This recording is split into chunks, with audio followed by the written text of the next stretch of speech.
The next Mass Effect game is coming, and until we officially know more about the next Mass Effect, here are 6 things that I'd love to see from Bioware in the next step of the franchise. Lockhart QT. Both Mass Effect 1 and Mass Effect Andromeda made the jump to an open world design, with Mass Effect 1's Mako exploration and Mass Effect Andromeda's more traditional open world layout. While you always had the option to travel around the galaxy using the galaxy map and tackle several side quests, missions and collectibles whenever you wanted, in Mass Effect Andromeda you were locked behind each planet's story missions before being given full reign and exploration over each planet. In Mass Effect 4/5, or whatever the next game will be called, I'd like it to be more open world designed, and with obviously more open planets. Although being gated behind certain missions limited the enjoyment for me in Mass Effect Andromeda, I'd like the next game to focus on an open world design. Imagine seeing returning planets such as Ios, Neveria and Tachanka return, but more open and being actually like fully open worlds, separate obviously on their own.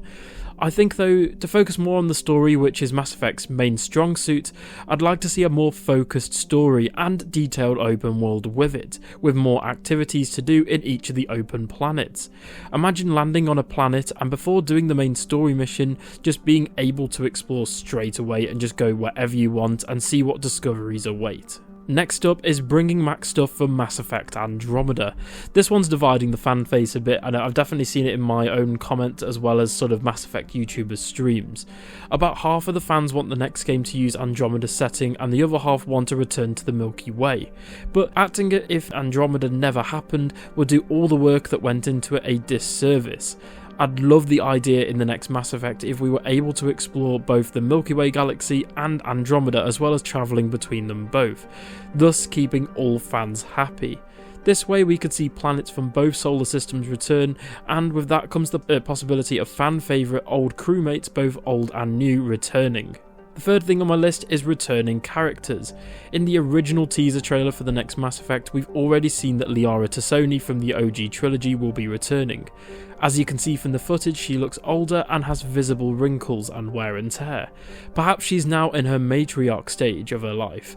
But if Mass Effect 5 is in the future or in the far-flung future, which characters could return? Well, we could see it's a younger alien characters such as Grunt, or we could see AI characters such as Glyph or EDI, going off the fact that if they've made some changes to the Destroy ending, because in the Destroy ending of Mass Effect 3, obviously sort of all AI is killed off essentially, so we'd have to see how that turns out. I'd also love to see some more characters return from Mass Effect Andromeda as well, even though their crew didn't get the time they needed to win most fans over, and they could do with some more character development and time on screen. But for me, Mass Effect 5, I just don't want plain bland fan service. I'd like characters return for a specific purpose, and I want their returns to have meaning, not just random characters slapped in there for no good reason. Next up, we have the Paragon and Renegade system. In Andromeda, they basically got rid of the Paragon and Renegade system from past games and focused on a more straightforward choice system. Generally, we don't think it a great loss, as the dialogue options were always divided into good, rude, sort of romantic and vaguely sarcastic, even before the system was scrapped. But it would be nice to see a stronger emphasis on consequences. The Paragon and Renegade system was brilliant and made each playthrough of Mass Effect unique, as you could either be a hero, a villain, or you could focus on sort of a more grey area anti-hero approach. This system has to return, and will be a bit of a shock if it was omitted from the next game, but it's also a bit of a shock to me that it was omitted in Andromeda, to be honest. I do understand with the Paragon Renegade system it was probably a nightmare to develop for, as you'd also have to factor in sort of all the choices and consequences on top of if you chose sort of Paragon, Neutral or Renegade, and then obviously for the developers at Bioware that was probably a nightmare to develop for, so probably they would focus on other things. But I do think that the Paragon Renegade system needs to come back, and as I've already said, I think it needs to have a sort of Paragon hero approach, Renegade villain approach, and then sort of a grey area neutral approach. But this will also bring the series more in line with how the OG trilogy handles its dialogue and story.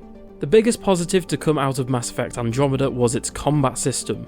The combat system in Mass Effect Andromeda was more creative and allowed for more varied combinations in terms of abilities.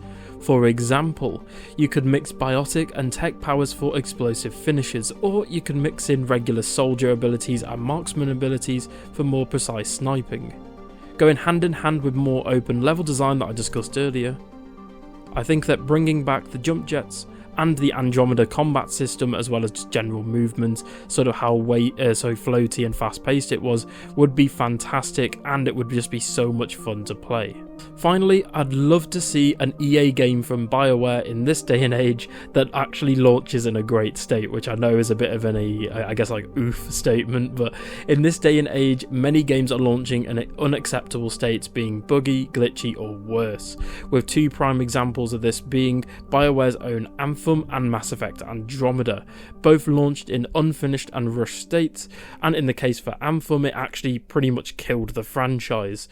Because it was a live service, obviously the fact that players just dropped off because of the quality meant that the series died. Mass Effect Andromeda was a bit better, as the sort of overall game was pretty good. I actually really enjoyed Mass Effect Andromeda, but I'm sure you're all aware of the sort of "my face is too tired to talk" memes, the weird facial animations, and all of the walking, running, weird glitchy stuff that went on with Sarah and Sam Ryder. But hopefully in the future we do get a thing for Mass Effect 5 where the game actually launches in an acceptable state. Although the fan in me, in my heart, I really want Mass Effect 4/5 to launch now. I want it now. I want it as soon as possible. Like, I'm dying to get more news and a release on this game. However, I'd rather Bioware just take their time and just launch the game when it's ready in an acceptable state. I hope they aren't sort of pressured by EA to just chuck it out there sort of a year early, and then you have like a Cyberpunk situation where the game is completely unplayable in some states.